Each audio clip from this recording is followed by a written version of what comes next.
Hello জনগণ, আজকে আমি আপনাদের দেখাবো কিভাবে অ্যাপস থেকে আসা নোটিফিকেশান কিভাবে বন্ধ করতে হয় অথবা ডিসেবল করতে হয়।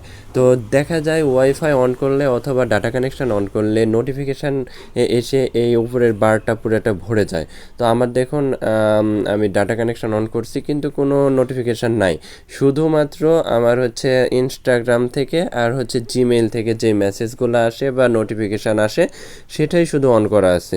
আর বাকি সব ইমো, টিকটক, লাইকি, ইউটিউব সব নোটিফিকেশান কিন্তু আমার বন্ধ করা আছে। তো এটা কিভাবে করবেন? তো এটা করার জন্য চলুন আমি ইনস্টাগ্রামে দেখিয়ে দিই, কারণ আমার ইনস্টাগ্রামে নোটিফিকেশান অন আছে। তো ইনস্টাগ্রামে ক্লিক করে চাপ দিয়ে ধরে রাখবেন। এরপর দেখুন এরকম ইন্টারফেস আপনাদের সামনে শো করবে। এরপর এখানে অ্যাপ ইনফরমেশানে চলে যাবেন।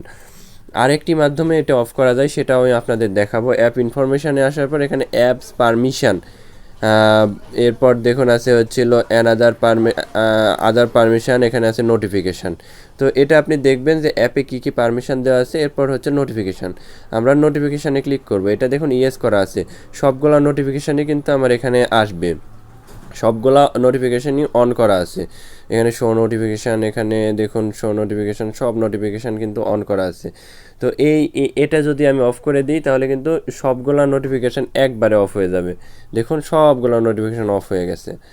আর যদি কোনোটা অন করতে চাই তাহলে এটা উপরেরটা অন রেখে আমি কোনোটা অফ করে দিতে পারি। দেখুন এখানে হচ্ছে অ্যালাউড সাউন্ড আছে, আমরা সাউন্ড অফ করে দিলাম। এখানে দেখুন আছে হচ্ছে লক স্ক্রিন নোটিফিকেশান, এটা অফ করে দিলাম। চাইলে আমরা এটা অন করে রাখতে পারি। তো এভাবে আমরা যে কোনো অ্যাপসের নোটিফিকেশান আমরা বন্ধ করব। এরপর আমি আরও ইমো থেকে বেশি হচ্ছে নোটিফিকেশান আসে, তো আমি ইমোতে গিয়ে দেখিয়ে দিই। ইমো ক্লিক করে চাপ দিয়ে ধরে রাখলাম। এরপর দেখুন অ্যাপ ইনফরমেশান, তো আমরা অ্যাপ ইনফরমেশানে চলে যাই। যাওয়ার পর দেখুন আমার নোটিফিকেশান কিন্তু বন্ধ করা আছে, নোটিফিকেশান নো করা আছে। আমরা নোটিফিকেশানে ক্লিক করি, ক্লিক করার পর দেখুন আমার নোটিফিকেশান কিন্তু নো করা আছে। এখানে যতগুলো notification, call notification, group notification, chat notification, sign up on imo notification, other notification, stories notification, upload in progress, এগুলো সব নোটিফিকেশান আমার কিন্তু বন্ধ করা আছে। আপনারাও চাইলে বন্ধ করতে পারেন, কারণ দেখা যায় ডাটা কানেকশান বা ওয়াইফাই যখন অন করা হয় তখন নোটিফিকেশান এসে এই নোটিফিকেশান বারটা পুরো ভরে যায়। এরপর আরেকটি মাধ্যমে নোটিফিকেশান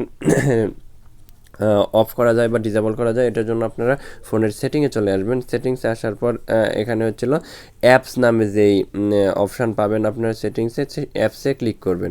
অ্যাপসে ক্লিক করার পর এখানে ম্যানেজ অ্যাপস নামে যে অপশানটি আছে, ম্যানেজ অ্যাপস 2 নম্বরে, তো ম্যানেজ অ্যাপসে ক্লিক করবেন। এরপর যেই অ্যাপসের আপনি নোটিফিকেশান বন্ধ করতে চাচ্ছেন সেই অ্যাপসে ক্লিক করবেন। ক্লিক করে আপনি নোটিফিকেশান বন্ধ করতে পারেন। তো আমি হচ্ছে যদি ডিকশনারির অ্যাপস নোটিফিকেশান বন্ধ করতে চাই তাহলে ডিকশনারিতে ক্লিক করব। এরপর দেখুন নোটিফিকেশান ইয়েস করা আছে, আমরা শুধু নোটিফিকেশান নো করে দেব, তাহলেই নোটিফিকেশান কিন্তু বন্ধ হয়ে যাবে। আশা করি বুঝতে পেরেছেন কীভাবে আপনারা আপনাদের ফোনে আসা নোটিফিকেশান বন্ধ করবেন। আজকের ভিডিও এ পর্যন্তই। ভালো থাকবেন, সুস্থ থাকবেন, আল্লাহ হাফেজ। উপকৃত হলে লাইক, কমেন্ট, সাবস্ক্রাইব এবং শেয়ার। আসসালামু আলাইকুম।